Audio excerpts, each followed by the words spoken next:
viewer.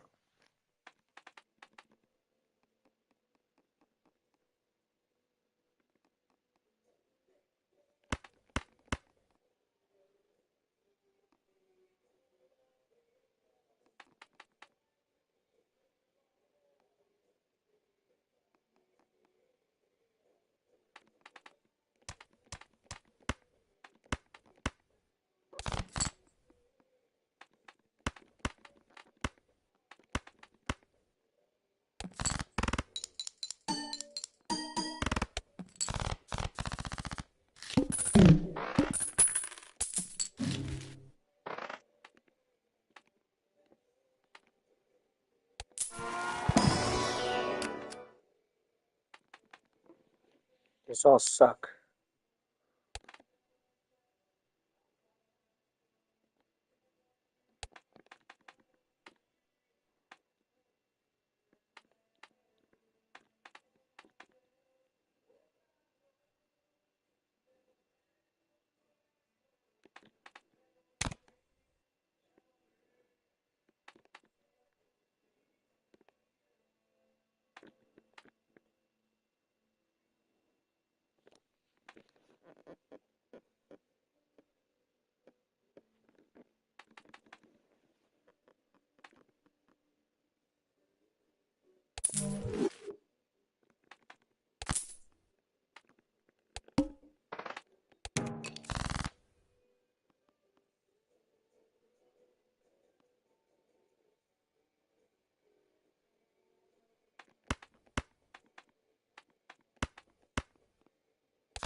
What?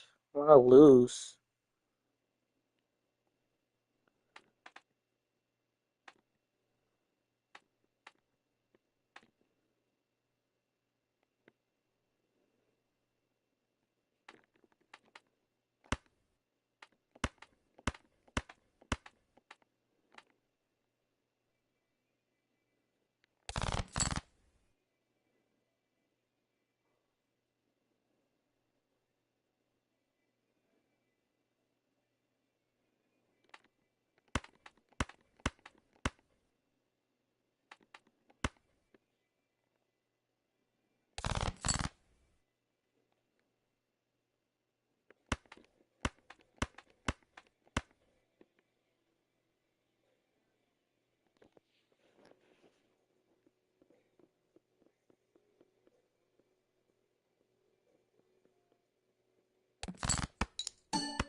I lost.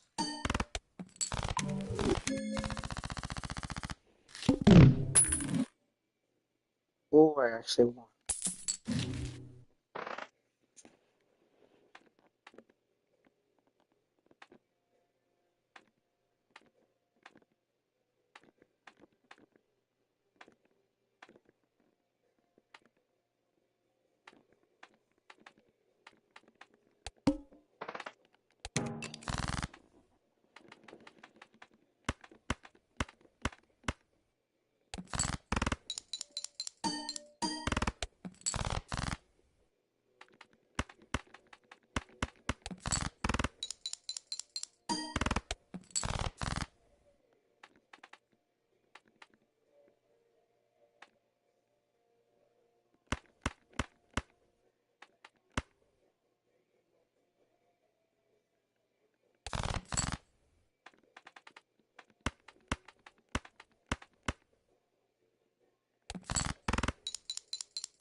I lose.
Welcome to Balatro's Ultimate Guide.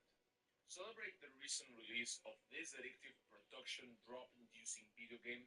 I wanted to create a useful guide to see some basic tricks, tips, and strategies to make your runs improve significantly and reach anti-8 with no sweat at all.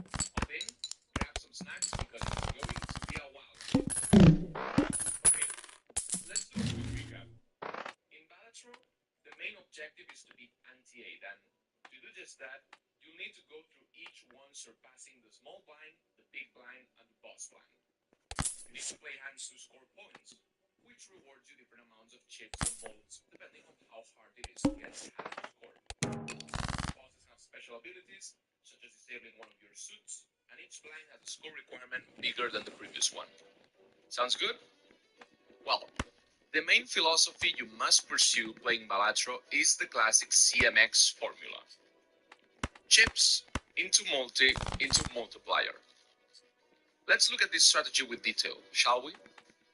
There are several jokers that give you chips if you meet certain requirements, like the slide joker, which gives you 50 chips if you score a pair, or the banner, which gives you 30 chips for each remaining discard, or even the odd tot, which gives you 31 chips for every ace, 9, 5, or 3, or 7 that you play in a hand. Chips come in large quantities, and they are great for the early game, and most of them are obtained through common jokers, which are quite affordable. While securing your chip source, you can pick with the multi joker, just to get a nice combination that can get you through antis 1 to 4. The OG joker gives 4 mold every single hand. The half joker gives 20 mold if your hand has 3 cards or less. And the abstract joker gives 3 mold for every joker card you have in your possession. If you have successfully acquired a chip source and a mold source, you can then move forward to the next and final step, which is getting a multiplier joker that works with your deck. This is really important because most runs will be lost precisely at this point, especially if you're a beginner player. Although there are some types of builds that can reach anti-8 without a multiplier, that is a feat often attempted by seasoned veterans who know the intricacies of Balatro and know how to play around them. So, which type of jokers give multiplier? Well, there is the trio, which gives up per 3 mold if you score a 3 of a kind in your hand. The acrobat, which also grants a per 3 multiplier on the last hand of the round. Or the baseball card, which gives a 1.5 multiplier for every uncommon joker you have in your build. With a chip source, a mold source, and a multiplier joker to put the cherry on top, most runs will succeed, and as long as you manage correctly your economy and don't play recklessly for most of the time, victory is easily attainable. Multiplier jokers work really well late game at high antis, but if you don't have a mold source yet or high level hand types, you will struggle to get them in the early game. During the late game, you can also prioritize 2 multiplier jokers instead of getting a chip source, a mold source, and a multiplier source. You can discard the chip source, usually, as at that point, having played enough planet cards will grant you enough chips to get through the game, and 2 multiplier jokers can make your mold go to insane heights. That's why they work so well on late game. But if you don't have a mold source yet or high level hand types, you will struggle in the early game if you get them. That is the main reason you will want to save them for last. So if you get by a rare joker that gives a multiplier to the first antis, consider buying it carefully, as sacrificing your other jokers or your economy to get it might be detrimental to get through the run. Although that is the main gist of the game, CMX, chips to mold to multiplier, there are a few considerations to add to this Balatro approach. Firstly, there are jokers that provide abilities unrelated to chips, mold, or multipliers. There are those who give economy, like the business card joker, granting $2 one out of two times every time a face card is played. Economy jokers are great during the early game to guarantee that you have enough funds to get your chip, mold, and multiplier sources. Other jokers might give tarot, planet, or spectral cards, and although you should consider them, make sure that they suit your build and that you're going to trigger them as much as possible, or that you have enough spare money to afford them. I appreciate you teaching me some Pioneer. I know you didn't only get in the format with, but hey, this Angels deck is gonna clean house at FNM when I'm back. Oh right, you're heading to your families for the holidays. Yeah, I heard from one of Santa's little elves that my parents might be sending you some foundation boosters as well, but you didn't hear that from me. My lips are sealed. But why don't you just download MTG Arena? We could keep playing while you're gone. Oh, I mean, sure. I guess I could get into Standard too, but no. Did you forget that Pioneer Masters just came out on MTG Arena? You could use that to build a bunch of the top decks and jam games to practice for when you're back. Wait, that means there's like hundreds of new to Magic Arena cards on.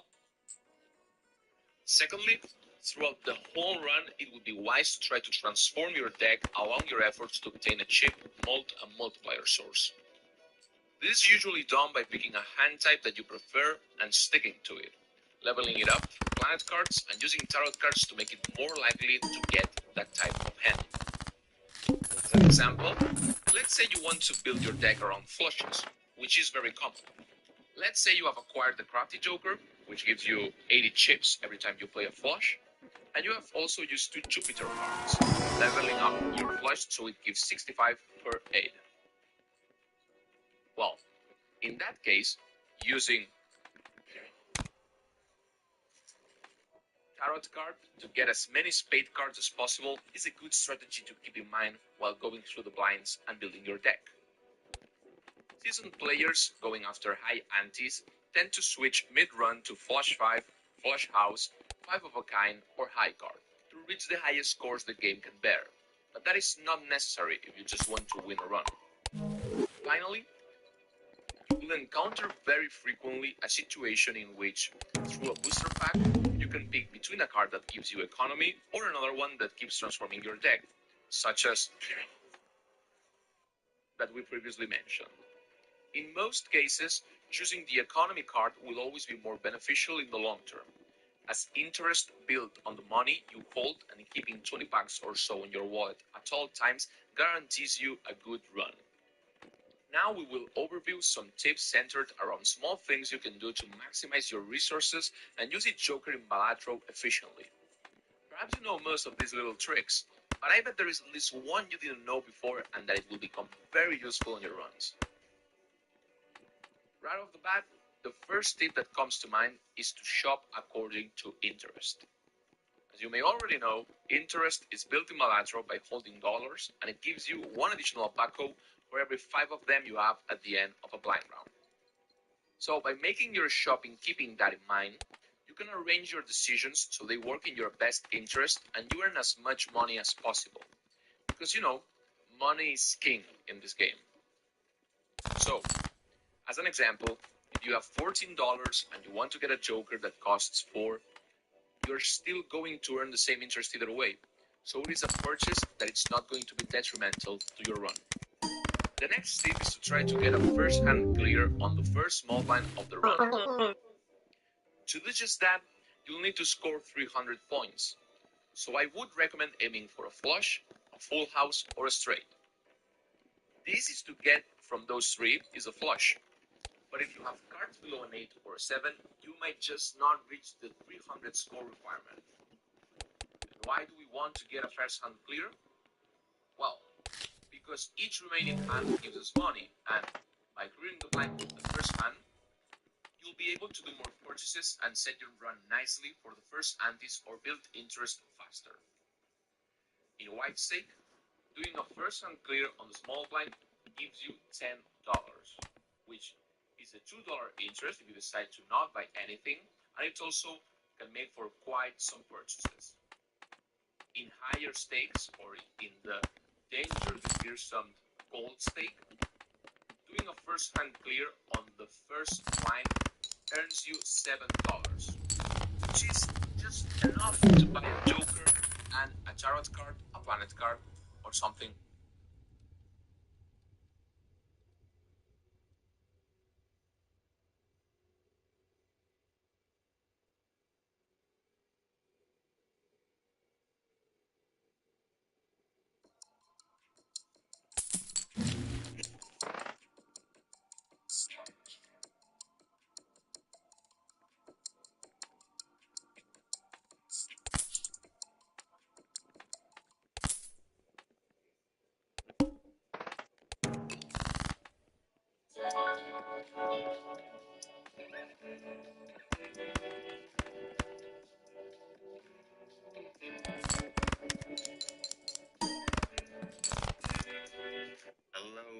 Balatro beanie weenies. Today we are going over some things I wish I knew sooner in Balatro. Let's dive right in.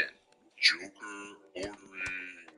If you didn't know, you can move your jokers in any order you want. Why would that matter? Because your jokers get triggered from left to right. When you score your hand, your cards score first, along with any jokers that get triggered by playing certain cards. Once your cards are done scoring, jokers are triggered left to right. So what that means is you want to make sure you have your jokers that give you plus mult on the left and your X mult on the right. Like if you have it the other way around, your X mult on your left and then your plus mult on the right, then the X mult will get scored first and then the plus mult will be added after. That is not a good idea because you can really miss out on those big scoring numbers. So the most important thing to remember is that you want to keep your plus mult on the left and your X mult on the right.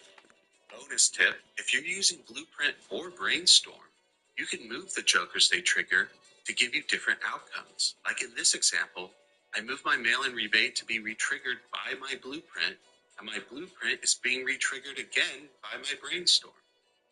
Now when I discard the credit card for my mail-in rebate, I'm getting $15 instead of just 5. Then once I've used all my discards, I move my bootstraps to be retriggered by my Blueprint and Brainstorm, tripling my mult. It's a beautiful thing. It's almost poetry. Double dipping Blueprint. Card ordering. Just like how you can move your jokers, you can do the same with the cards in your hand. This is huge if you have Hanging Chad, so you can pick the card that will trigger the most from enhancements and jokers to be the first card played. Bada boom. Another example would be with blast cards. Say you have plus mult cards that will trigger from jokers or enhancements. You want them 2x scored last, doubling your mult. This can save you when playing in the higher antes. Blocking with consumable slots. The cards you hold in your consumable slots will not reappear in the shop or packs. For example, say you use a High Priestess hoping for a Neptune card, and you end up getting a Jupiter and Mercury card. Your first instinct might be to sell them or just use them right away. But if you keep them in your consumable slots and you have a Celestial pack to open, you are guaranteed to not get a Jupiter or Mercury card in that pack. That means you now have a high chance of getting a Neptune card.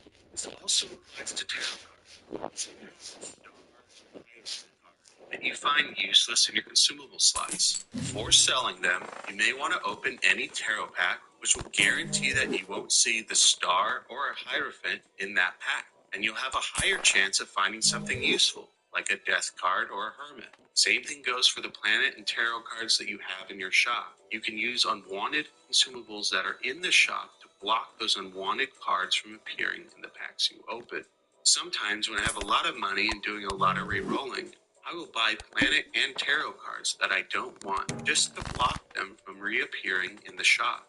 Then I have a higher chance of re-rolling and finding the cards I do want. That's also why when I trigger my blue seal on my winning hand, I'll use that planet card before going to the shop to increase my chances of seeing that planet card again in the shop. High contrast cards. You ever find yourself playing a spade flush and accidentally select a club card because they look so similar? It can really ruin your day and sometimes end your run early. Well, Balatro has a setting called High Contrast Cards you can turn on, which turn your club cards blue and your diamond cards yellow so you can easily see all the suits. If you go to Options and then Customize Deck, there's a feature called High Contrast Cards. Pick it on and make your life easier. I personally love it. For your hands. You ever use all your discards and your winning hand didn't hit?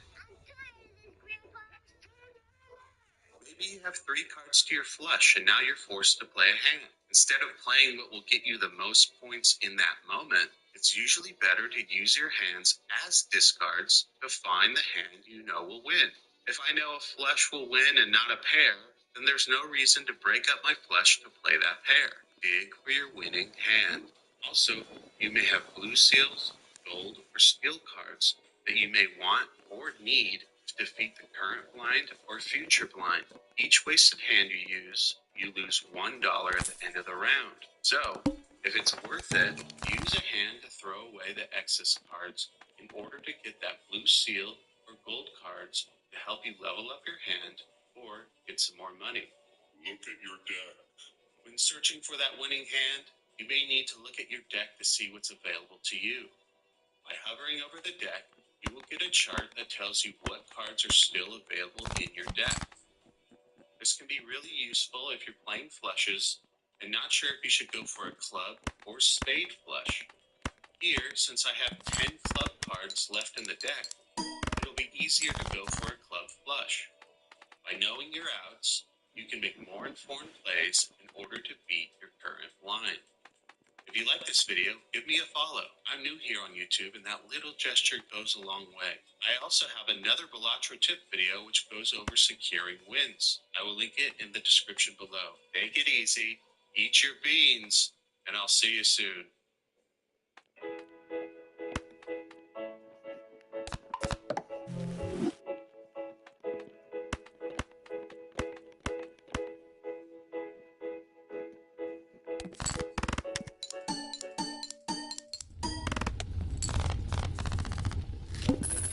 Received universal praise from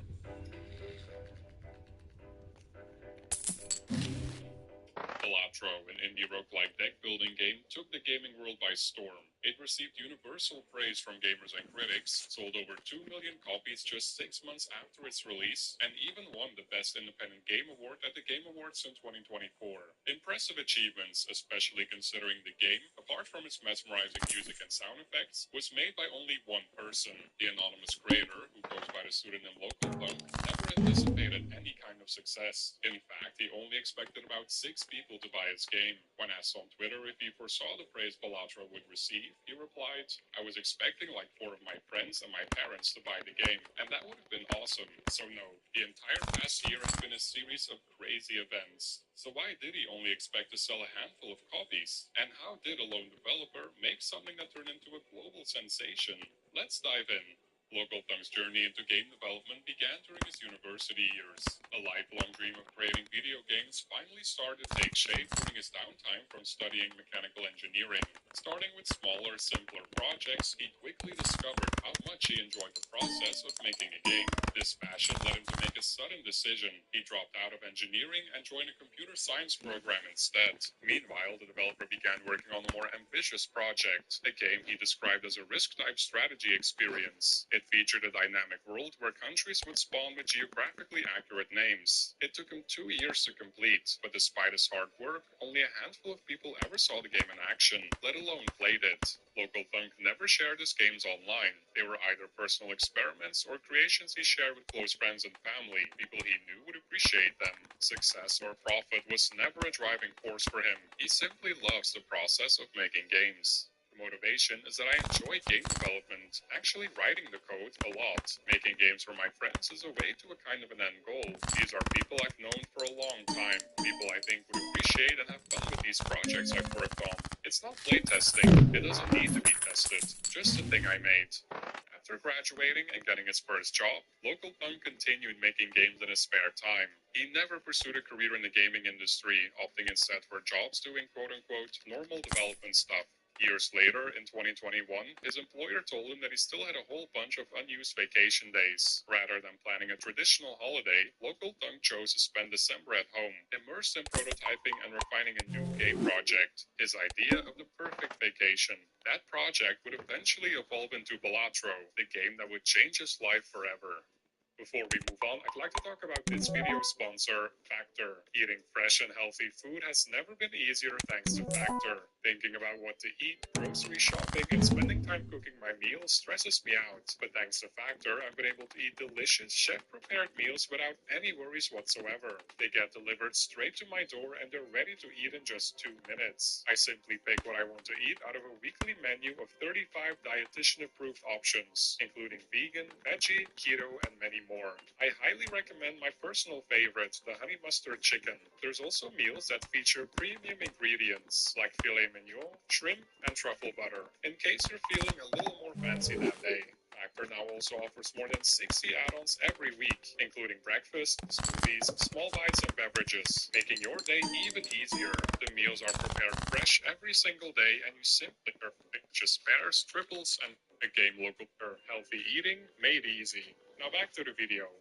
The original prototype was inspired by the Cantonese card game Big Two, a game local thunk often played with friends in high school. Big Two is designed for 2 to 4 players and involves scoring points by playing poker-style hands such as pairs, triples, and flush. Initially, his goal was to create an online version of Big Two so he could relive those childhood memories with his friends during the pandemic. While working on this project, the developers stumbled across a roguelike slot machine game on Steam called Luck Be a Landlord. He became obsessed with the game, spending hours watching YouTube videos of others playing it. He actually never played it himself, but its unique theme and design captivated him. There were no opponents to fight. The gameplay was simply about numbers getting bigger, and he loved the simplicity and appeal of that concept. Inspired by this, he decided to pivot his project. He dropped the competitive online element and reimagined the game as a single-player experience focused on meeting score requirements. Using a game development framework called Love, the early fundamentals of Balatro started coming together. Creating a functional card game is one thing, but Local Thunk knew he needed a strong theme to make it more engaging and fun to play. A theme with a distinct identity, rich iconography, and familiar imagery. Poker, with its striking visuals, resonant sounds, and well-known terminology, seemed like the perfect fit. That said, his goal was never to design a game specifically for poker players. In fact, the gameplay intentionally avoids relying on the key skills that define a good poker player. While the early prototypes focused primarily on mechanics, as development progressed, Local Thunk gradually incorporated more poker-inspired elements into the game.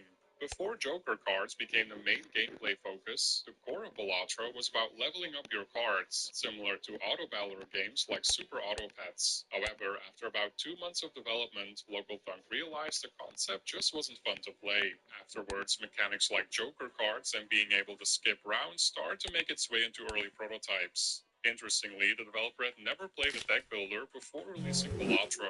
It was only afterward that he began exploring games in the genre. During development, he was only vaguely aware of other roguelike deck building games apart from major titles like Slay the Spire. Looking back, he's glad it worked out that way. He's convinced that designs and mechanics from other games in the genre would have influenced his design process and overshadowed his own original ideas. Local Thunk wasn't trying to reinvent the wheel or compete with existing games to sell as many copies as possible. His focus was purely on making a game he himself would enjoy playing.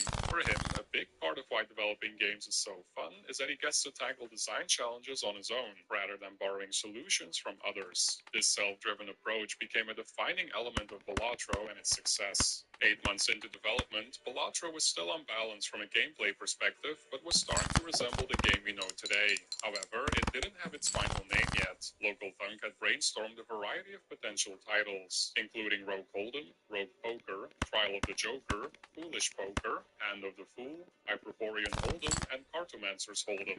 2 names, Joker Poker and Fool's Gambit, came especially close. Each even had its own menu screen for a while. However, the developer discovered that Joker Poker was already the name of an existing app, and he admits that Fool's Gambit never quite sounded right. More importantly, they never captured the vibe he was aiming for. He eventually settled on Balatro, a term from ancient Rome that refers to a professional jester, or more fittingly, a joker. After working on the game for over a year, Local Thunk decided to quit his job and dedicate himself to the project full-time. This decision wasn't driven by a belief that Balatro would become successful, but rather because he wanted to upload a playable build to Steam. His goal was to include the game on his resume in hopes of finding a job that better suited his interests. With some savings to support himself for a while, he took the leap to focus entirely on finishing up his deck builder poker game. Although the core gameplay loop was already very enjoyable, Local Thunk felt the game needed more variety. This led to the introduction of modifier cards, which became the Planet and Tarot cards, as well as the ability to add more unique cards to the standard 52 card deck.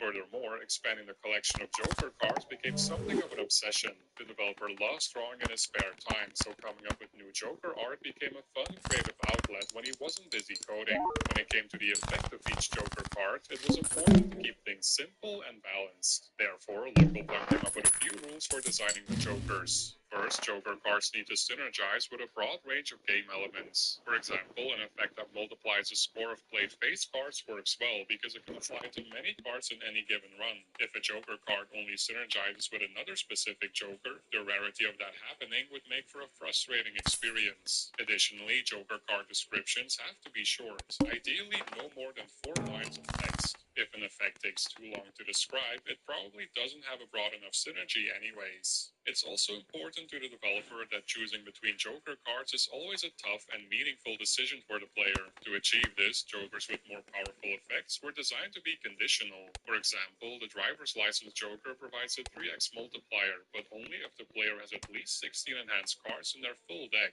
To balance these high-impact conditional Jokers, Local Thunk included more quote-unquote boring but reliable Jokers. Otherwise, players might find themselves overly constrained by too many oppressive conditions. Lastly, Jokers can only work in tandem with existing mechanics and should never introduce new ones, not only to avoid more and more mechanics creeping its way into the game, but also to avoid diluting synergies. Local Thunk didn't just iterate on the Joker cards, he also continuously refined the game's visual style. One day, on a whim, he added a CRT filter to the game. From there, he began incorporating more surreal effects, such as a swirling background and gyrating cards. With each addition, the visuals started to feel increasingly cohesive, creating a unique aesthetic that tied the game together. He describes it as a very organic evolution, as he never intended to make a quote-unquote cursed interdimensional poker machine.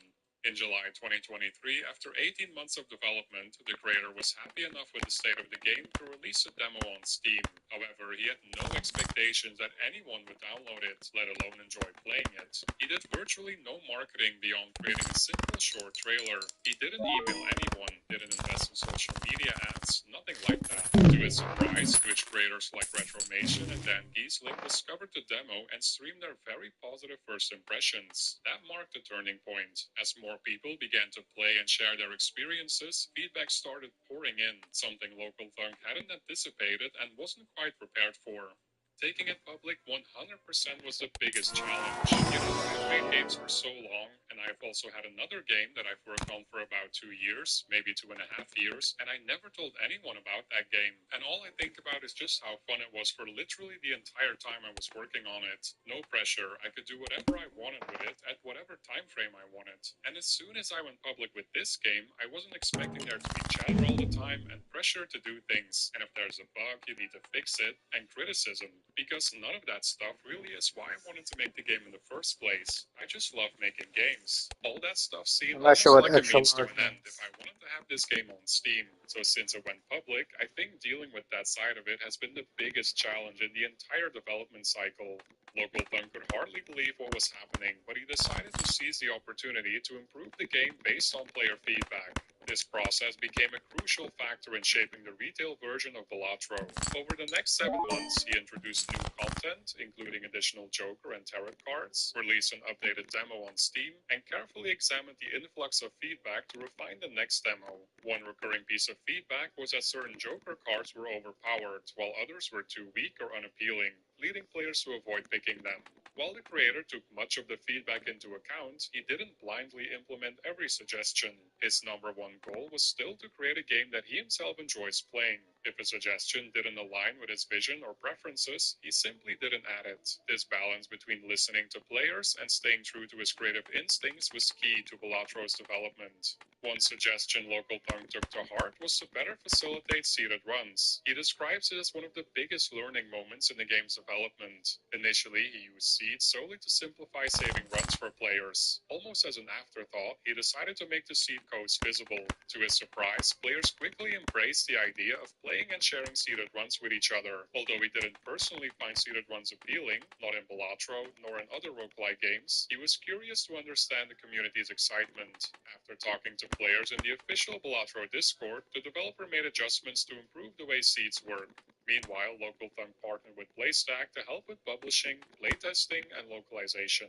For the first time since he began developing games, the creator decided to invest actual money into his project, a decision he described as a nervous experience. He turned to Fiverr to find a talented musician to compose a game's soundtrack. After exchanging messages and ideas, he connected with Louis F., who proved to be the perfect fit. Lewis went on to create the game's mesmerizing and widely praised soundtrack. When the game became a huge success, the developer felt guilty about how much Lewis contributed and comparatively how little he got paid for his work in hindsight. To make things right, Local Thunk drew up a contract ensuring that Lewis would receive 100% of the revenue from the soundtrack on Steam. The developer said that he's more than earned it. We're gonna see how many developers we can buy $100 on one video. First mod of the day, we're trying to take home this awesome really Max 2, 1. That's one, baby. Love it, love it, love it. Such an awesome card. First pack rip of the challenge. In February 2024, a little over 2 years after development began, Balatro was released on PC, followed by console and mobile ports a few months later. The game received universal praise from both critics and gamers, and suddenly it felt like everyone was talking about Local Thunk's trippy poker-inspired creation. Even Black Mirror creator Charlie Brooker commented how Balatro is, quote-unquote, possibly the most addictive thing ever created. Unfortunately, the game's addictive nature became a point of controversy. Shortly after its release, it was pulled from several digital stores outside the United States. Without prior warning, the PEGI ratings board changed Balatro's age rating from 3+ to 18+ due to a belief that the game contains quote-unquote prominent gambling imagery and material that instructs about gambling. It completely blindsided Local Thunk and publisher PlayStack, especially since the issue had already been addressed months earlier. In October 2023, the ratings board initially assigned Balatro an 18+ rating, but after an appeal, it was lowered to 3+. No content had been altered since then. PlayStack strongly refuted the decision, emphasizing that Balatro does not allow or encourage gambling, and called the ratings change completely unfounded.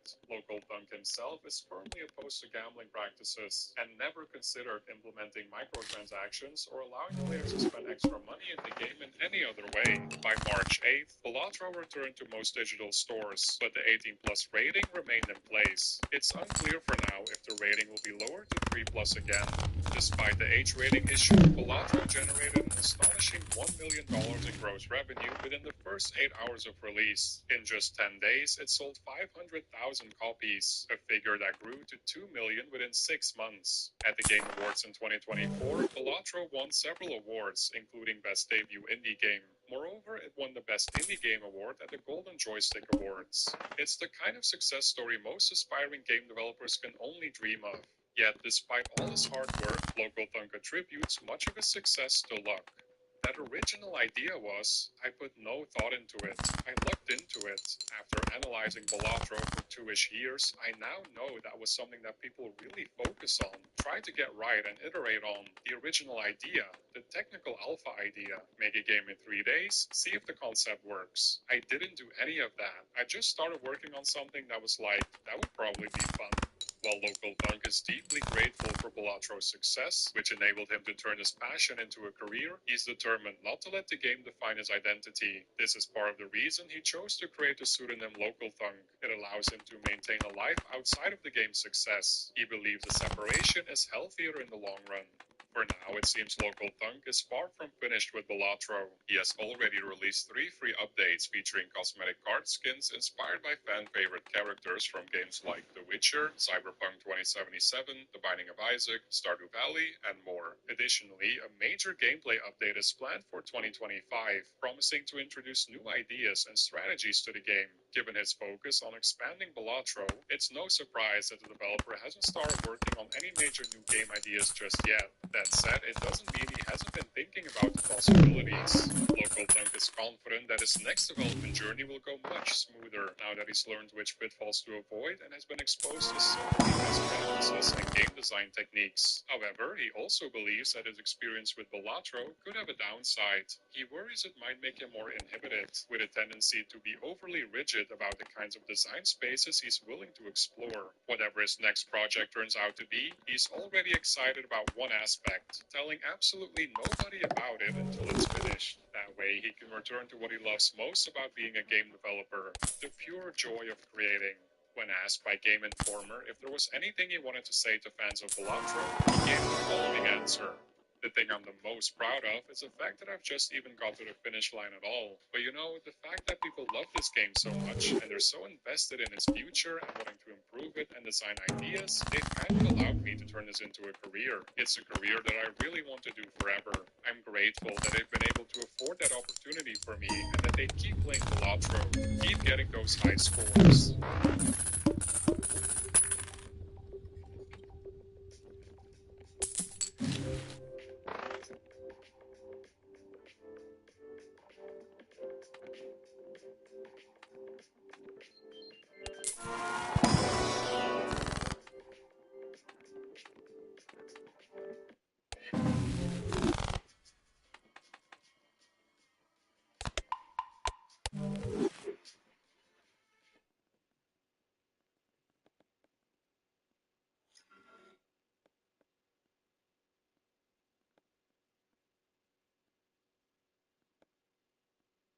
Hey guys, welcome back. In this video, I want to go over some quick tips and just give some general guidance on getting started with Balatro to start winning consistently. And these are opinions that are coming from somebody who has defeated every single deck on the gold stake and also have completed all the challenges. Working your way through these, you get kind of a sense for what works and what doesn't, kind of the better strategies. So we're going to jump in first, taking a look at my planet cards. So anytime I'm going into a run, I'm generally starting with flush hands.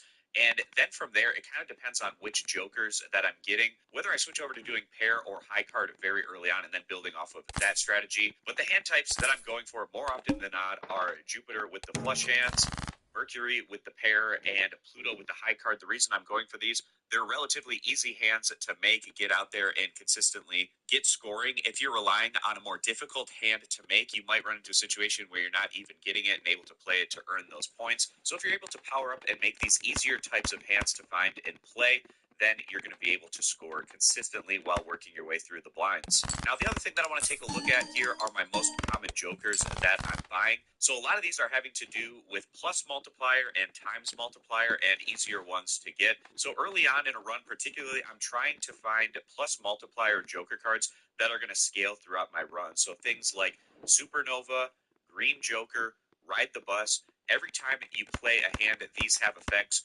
where they add +1 to the multiplier on that particular joker. So it's going to strengthen and scale throughout your run and get more powerful as you work your way towards those later blinds. Fortune Teller is also somewhat similar to this, as it's going to scale with that plus multiplier every time you play a tarot card. Also, we're going to be looking for ways to get times multiplier into our joker area. So things like Card Sharp gives you ×3 multiplier if the hand has already been played. And if you're playing things like flush, pair, high card, so easy to play those hands, playing them multiple times and then getting that ×3 multiplier. Acrobat, another times multiplier. That one is the final hand of the round. Also, something like pairing Photograph with Hanging Chat so that you can get that ×2 multiplier triggered on the first played face card. And with Hanging Chat, you can trigger that 2 additional times if it's the first card played. Now going over into my collection of jokers. So something you really want to focus on early on in your run is trying to get that plus multiplier, because your multiplier is generally going to be quite a bit lower than the chips that you can produce early on in a run. So if you're going with a flush strategy, these ones that give you +3 mult per suit played, and even these common jokers, whatever hand type you're going for, these aren't necessarily jokers that you're going to keep long term, but just getting that plus multiplier early on can be so important. I'm looking for things like Mystic Summit to give +15 mult early in a run. Something like Raised Fist, which is going to add double the rank of the lowest ranked card held and handed to the multiplier. Another way to get that plus multiplier early on in your run. That might seek out even something like Misprint if it's presenting itself, even though the plus multiplier that's bringing to the table is a little inconsistent. Of course, something like Grosh Michelle giving you that +15 multiplier, and then 1 in 6 chance that the card is destroyed. But the positive part of that is once it's destroyed, then you can get access to Cavendish, which gives you that times multiplier. So certainly something you're going to be looking for in your run with that. Going back to my card stats, so those are the main things that I'm looking for when heading into a run of Balatro and trying to win consistently. It's about those easier types of hands to make. It's about scaling your plus multiplier and getting that times multiplier as you're working your way through your run. And then with tarot cards, building a strong economy with things like Hermit and Temperance, and curating your deck of cards exactly how you want it to be, using things like Hanged Man to destroy 2 selected cards, using Death to create the type of cards that you're looking for, making copies of them. But I don't want to make this video too long, so we're going to wrap it up right there. I hope this quick tutorial was helpful, going over some of the things to look for and the strategies to work around as you're getting started in Balatro, as you're starting to try to win consistently. I appreciate you guys stopping by. Consider subscribing, and I hope to see you back here for more Balatro content in the future.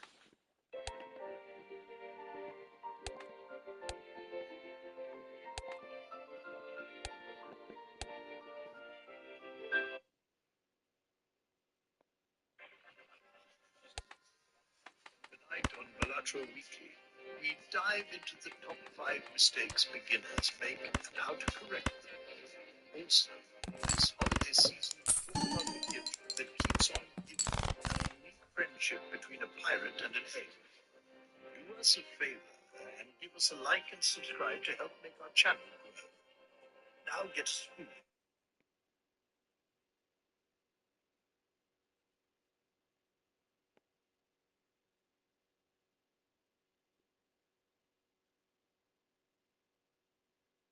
All right, folks. Today we've got another tier list, and we're going to be evaluating all 150 Jokers in Balatro. Before we begin, I want to set a little bit of context here, in that this is based on strategies involving completing gold stake runs, not getting giga-high scores on lower stakes, but simply finishing ante 8 on the hardest difficulty. As far as my expertise, I have completed gold stake on all 15 decks, and have done so numerous times on several of the decks. Now, for me, the most effective strategy in doing this is building around easily attainable and repeatable hands. Things often like high card and pair, while not as flashy, can keep you on pace with the high scaling stakes at harder difficulties. So there may be a little bit of bias towards that with that in mind, but these are the jokers that I find most effective for completing gold stake runs. First is 8 Ball, which creates a planet card. When they played hand, holds at least 2 8s. For me, this is an immediate B tier. With higher stakes runs, it's often rare that you can hold utility jokers like this that don't generate immediate point scoring value or econ, and random planets generally aren't going to scale very well, nor are they going to hit hands that you're often playing. Abstract Joker gives you +3 molt for each Joker card. I think this is something that's good early to help you get through those early rounds with a lot of money, but also plays well into the late game where you have a full Joker roster and it's giving you +15 volt, which is pretty respectable. And for that reason, I think it clearly belongs in A tier. Next up is Acrobat, which gives you ×3 molt on the final hand of a round.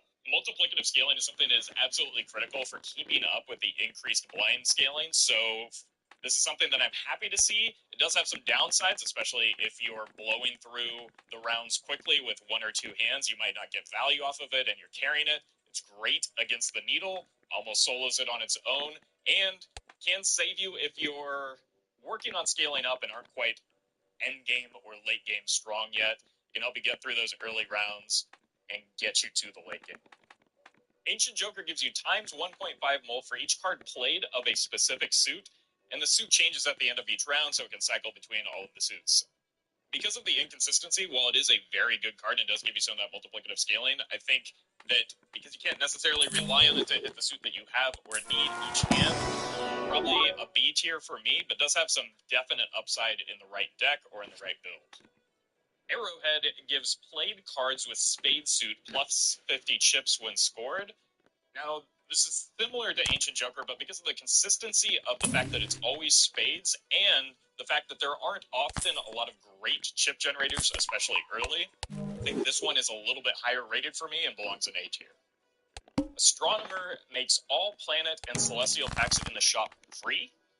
And now, while this is great value once you get beyond orange stakes and the packs get really expensive, again, it's really hard to justify a utility joker like this, even though it is a lot of econ and a lot of money that it's saving you. There's no guarantee that the packs are going to give you something that you need, and planet card scaling starts to fall off late and definitely has some diminishing returns. Banner gives you +40 chips for every remaining discard. Now, oftentimes you are hurting for chips, and Banner can be a decent solution for that, but because of the reduced number of discards that you have on higher stakes, the value that you're getting off of this is a little bit lower. So at best, you're getting 80 chips and losing the ability to discard. So in certain decks, it can be very useful. It can be very good early for getting you through rounds, but for all those reasons, it falls off in the late game and probably belongs in C tier as a result. Baron is a rare joker that gives each king held in hand at ×1.5 molts. This is something that is great for those giga high score runs that I was talking about earlier. You hold a bunch of kings in hand, ideally steal kings, and your number goes burr. But because of the reduced hand size in gold stake runs, that's a little bit less reliable, so it probably drops it down a tier. Still very good for getting repetitive multiplicative molt scaling, but not nearly as strong as it is when you have a massive hand at the lower stakes.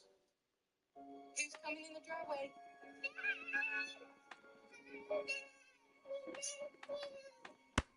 My daughter is being treated for leukemia. Baseball card gives uncommon jokers each provide 1.5 times molts. Now, depending on your build, this could be great. If you get it early, you know to pick up uncommon jokers, even if there's some that you're maybe on the fence about in normal circumstances. Or if you already have a lot of uncommon jokers, you're just ecstatic to pick this up because it gives you so much potential times molts. But it's not an auto-include in every situation, so it probably joins Baron in A tier. Blackboard gives times 3 molt if all cards held in hand are spades or clubs. This is one that I rate really highly, especially when I'm playing those easily attainable hands like pair and high card. It's not difficult to play a hand such that all of my red cards go out and all of my black cards stay in hand. So for that reason, times 3 molt is a lot of molt, and I give this an A tier rating as well. Bloodstone has a 1 in 3 chance for played cards with heart suit to give times 2 molt when scored. Now, because of the unreliability in this one, again, I'm going to rate it a little bit lower. You really want consistent point scoring when you're going at higher stakes because you have few hands, few options, and high chip values to attain. So because of the unreliable nature of Bloodstone, I put this in C tier. Obviously, if you're playing checker deck, this might bump up a little bit because so many of your cards are hearts, but that's not always the case. Blue Joker gives +2 chips for each remaining card in your deck. This is, I've found to be one of the most reliable early game chip generators, just to help you get through rounds and get your econ rolling over from the extra hands that you have available. Eventually, you do want to move out of it because it starts to fall off, but because of its ability to get through the early game, I put this one in B tier. Blueprint copies the ability of the Joker to the right. This is an immediate S tier for me. Essentially, this just copies your best Joker and gives you 2 copies of your best Joker. Having 2 copies of your best Joker is going to put you in a very, very strong situation. This is an auto-include. If you have the money to buy it, it's there. You probably just buy it, no questions asked. Bootstraps gives you +2 molt for every $5 you have. Unfortunately, in higher stake runs, you need to be spending money or you're not going to be able to keep up with the increased blind scaling. So because of this, Bootstraps, while it does have the capacity to pop off if you're playing the Anaglyph deck and you get a double tag into a bunch of money, in a normal run, that's not going to be the case, and you're going to want to be spending probably down to the interest cap, if not below it in certain instances, just so that you can keep up with the pace of the gold stakes. So because of that, it falls into C tier for me. Brainstorm copies the ability of the leftmost Joker.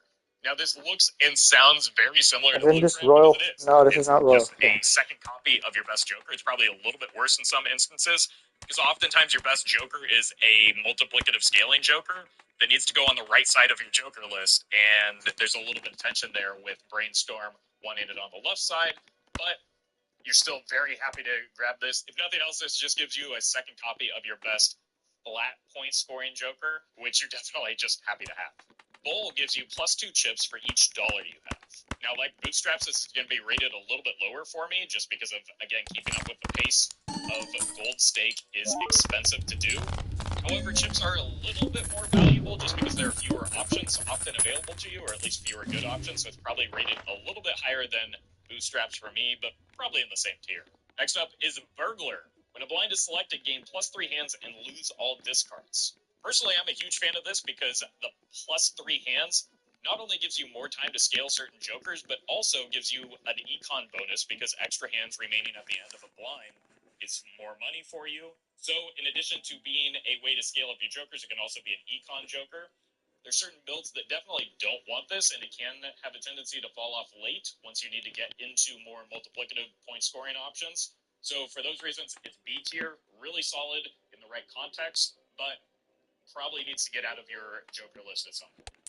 Joker upgrades the level of the first discarded poker hand each round.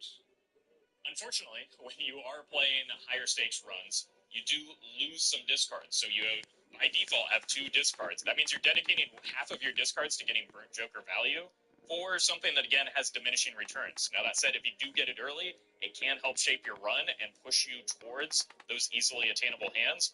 But it's probably going to be a card that gets out of your Joker roster a lot earlier than something even like a Burglar or a Blue Joker, just because once you've hit it a few times, that's probably a solid foundation, and you need to get out and work towards something that's scoring you more immediate points.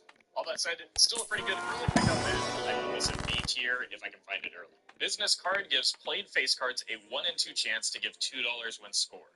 Econ Jokers are important and helpful early, but do need to rotate out once you hit the interest cap or are approaching the interest cap and need to start focusing on points. However, it can give you some decent money, especially since face cards tend to want to be played, especially early to get you through rounds, so you can get some decent money off of this, but expect to move this out as soon as you get better point scoring options and you have your econ settled a little bit. That said, good early pickup for B tier. Cameo is our first legendary Joker, which gains ×1 molt when a face card is destroyed. We talked earlier about how important it is to find multiplicative molt scaling, and while this isn't a reliable way to get there, it does increase faster than nearly any other multiplicative scaling option, and if you can find it, if you can hit the hang demand as well as other destroy effects, it can be the turbo nuts and carry you through the run. So for that reason, it's A tier. If you find it later, it might not have the capacity to pop off quite as much, or you may not find the pieces that make it pop off as much, but you're probably pretty happy to find it if you do. Similarly, Campfire gains ×0.5 molt for each card sold, but it does reset when the boss blind is defeated. This is a great pickup for nearly any deck late, because it allows you to leverage your early strength, which you turned into econ, into massive amounts of multiplicative scaling. And if your goal is just to complete the run, your last few jobs can just be a spending spree where you buy, sell, and you can get this to a nutty multiplier that then allows you to just cruise through the final boss. Because of that, this is definitely an A tier for me. It's something that I underrated early on, but once I started picking it up, I just realized how crazy this card can get. Card Sharp is another Joker that I underestimated in lower stakes runs. It gives you ×3 molt if played poker hand has already been played this round. Obviously it has downsides against certain bosses, or if you're not playing towards those easily attainable hands, but because those are the most effective strategy I've found for beating gold stake runs, I'm always happy to pick this up. I'm often naturally playing repeat hands over the course of a round anyway. This gives you a little bit of time to scale up some of your other flat molt jokers if need be, while giving you a reliable multiplier through the course of the run. For that reason, A tier. Cardomancer gives you a tarot card when the blind is selected. Tarot cards are often extremely powerful. Obviously, you can't always get the one that you want, but most of them do something very good for you that gives you immediate point scoring options or allows you to shape your deck in a way that makes it better for the future. For that reason, getting tarot cards at the beginning of each round is a B tier Joker for me. It falls off late. You want to get value out of it early and then move out of it like some of the other B tier Jokers. Castle gives +3 chips per discarded card from a random suit, and the suit changes every round. Now again, in gold stake runs, you have two things working against Castle here. You have a smaller hand size, so you don't always hit the cards that you're looking for off of the discard, and you have fewer discards. So this is a little bit lower value, but still very good as a chip engine if you can get it early and start ramping it up. So once again, this is a B tier option. Unlike the other B tier options, you want to get this early and keep it in your deck, but it's probably not a pickup that you want down the line when you're getting to the later antes. Cavendish gives ×3 molt, but a 1 in 1,000 chance that this card is destroyed at the end of round. But the real downside here is that you do have to pick up the early Gross Michael in order to have this even available to you. So you need to carry a +15 molt, which is good, with the downside that it could disappear at some point, so you can't necessarily rely on it. So there is an actual downside other than the possibility that it gets destroyed, but if it does get destroyed and you do have this option, you just immediately add it to whatever run you're building towards because it takes your points to the moon. This is an easy S tier, even with a bit of effort required to get it even available to you. Ceremonial Dagger destroys the Joker to the right and permanently adds double its sell value to the molts. Unfortunately, while this does give you flat molt scaling, it also requires that you play down a Joker every round, essentially. So because of that, that's just not something that you can reliably do and simultaneously keep pace with the increased blind scaling. And this is one that I just skip in nearly every circumstance. Certificate adds a random playing card with a random seal to your hand at the beginning of the round. Random seal cards, not always going to be the best quality cards, But the seals themselves can provide you a lot of long-term value. So if you have an open Joker slot and you need to either get money, tarot cards, or even point scoring off the red seals going, this could be a good option for that. That said, it's something that I do often want to move out of once I'm trying to fill out my Joker roster and start scoring points. So similar to other ones, this belongs in B tier for me. Chaos the Clown gives you 1 free reroll per shop. This is another Joker that I underestimated very much early, but then I started using it, and I realized just how much money this is providing me. I think this as an econ Joker that gives me plus $5 every round, essentially, and allows me to see more Jokers in the shop to shape my build. If I already have a good roster of Jokers, I'm not going to rotate this in. I'm not going to sell anything for this often, but I will pick it up early just so that I can see more Jokers and start filling out that roster better. So, for that reason, once again, B tier. Shakut is another legendary Joker which disables the effect of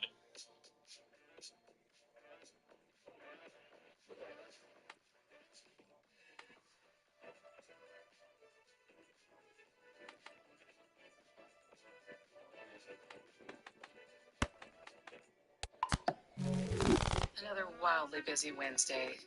You need something fast. every boss blind. Unfortunately, you really need a good roster of Jokers in order to support a utility piece like this, which isn't always the case. A lot of times you really need all 5 of your Jokers to be scoring points for you, but it can save you in a pinch and can make it easier to progress through the early rounds so that you don't have to worry about playing around the boss blinds. So situationally, it's very good, but in a lot of cases, it might not do as much as just a good point-scoring Joker. So for that reason, it's a C-tier Joker for me. Clever Joker gives plus 100 chips if played hand contains a 4 of a kind. Deck refinement can be really difficult on gold stake runs. You don't often have the time to do so. Obviously, the payoff when you do is huge, and you can start making hands like 4 of a kind. But as a chip-generating Joker, this is one that I'm often skipping, even if I am working towards that goal, just because I'm getting a lot of chips naturally from leveling up 4 of a kind or just playing 4 of a kind, and it's unreliable in its ability to proc its effect. Cloud9 gives you $1 for each 9 in your complete deck at the end of round.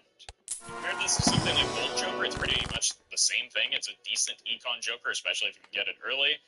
Basically gives you $4 at the end of round, possibly giving you more, mimicking a full interest end of round bonus, and potentially doubling your interest if you're already interest capped. So it's a really solid econ Joker, again, something you want to move out of later, but really something that I'm excited to pick up if I have a point scoring Joker early, or confident that I can get through the rounds. For that reason, it goes into A tier for me. Constellation gives you times 0.1 mult per planet card used.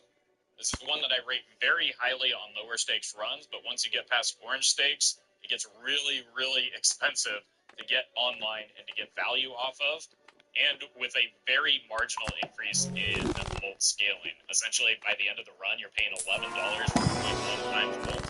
That's just not fast enough to keep up with the blind scaling. There are some use cases if you have an abundance of money and are rolling over interest each time, or you are seeing an abundance of planet cards in the shop, you might be able to make use of this if you're in a pinch and need some multiplicative scaling.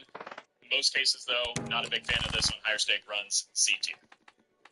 Crafty Joker gives you plus 80 chips if played hand contains a flush. Now, flushes are very strong early, but do fall off. Plus 80 chips is an okay amount if you're thinking about the early game, but you would rather have something that scales a little bit later going into the late game, and 80 chips simply doesn't match some of the other options. So I'll maybe pick it up early if I'm in a pinch and need a point-scoring Joker. Other situations, I'm absolutely skipping this one, so C tier for me again. Crazy Joker gives you plus 12 mult if played hand contains a straight. Unfortunately, in gold stake runs, straights are really difficult to achieve because you have -1 hand size. Even if you have a utility Joker, that means you're not scoring very many points. And plus 12 mult is not going to solve your point scoring option and allow you to carry that utility Joker. So this is a D tier Joker for me. I skip it in almost every situation. Credit card allows you to go -$20 into debt. I think credit card is something that's often slept on. There are 2 reasons to like credit card. First of all, it allows you to guarantee that you keep pace with the early game scaling in gold stake runs. Second of all, you don't have to use it just because you buy it. It costs $1, it sells for $1. You can just put it in your roster, and that way, if an expensive Joker ends up in the shop that you can't afford, You can pick it up and figure it out later, and it can save the run and allow you to build around that Joker while getting strong enough to get out of debt for the late game. So because of that, I think that credit card just is a very useful piece. If you have an open Joker slot, you just pick it up, sell it if you don't need it, take advantage of it if you do. This is another strong econ Joker and an A tier for me. Delayed gratification gives you $2 per discard if no discards are used at the end of round. This can be decent econ depending on the build that you're playing towards, but it's highly situational and can make you weaker and actually lose money as a result of having fewer hands available, so it may not even get great value if you, at the cost of giving up on being able to discard. So highly situational, once again, a C tier Joker for me. It is something that I might pick up depending on the deck that I'm building. If I'm desperate for econ and I have space for it, could be interesting if I'm strong enough to play bad hands and get through rounds. Most other situations, though, I'm passing over this one. Devious Joker gives you plus 100 chips if played hand contains a straight. Just like his friend Crafty Joker, not a great pickup. Straights are very difficult to make, and 100 chips is not a great payout.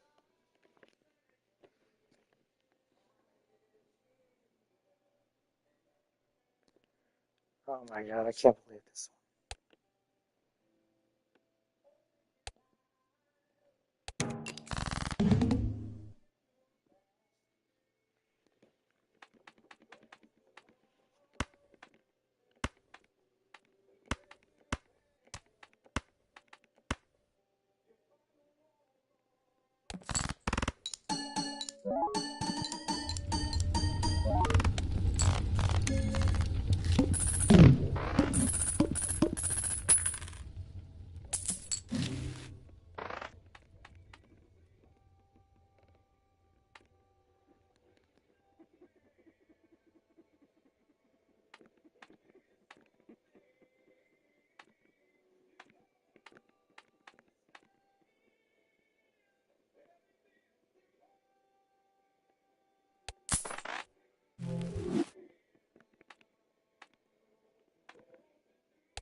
Holy shit.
Wow, I'm gonna lose.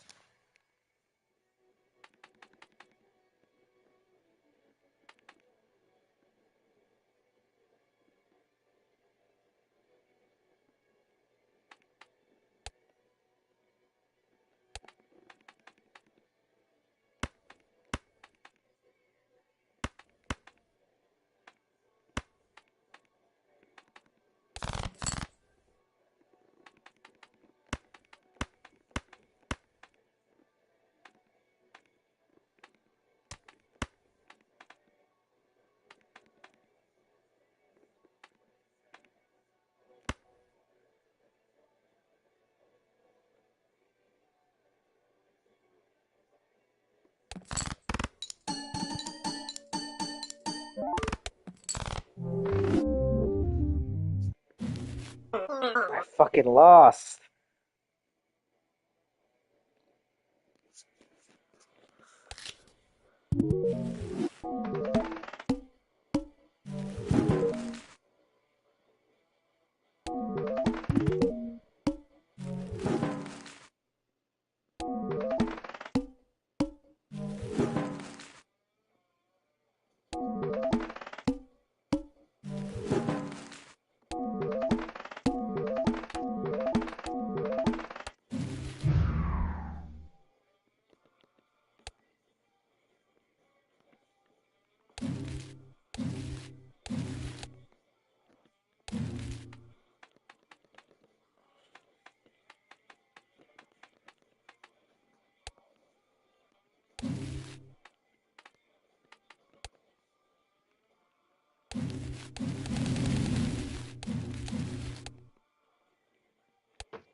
Bye.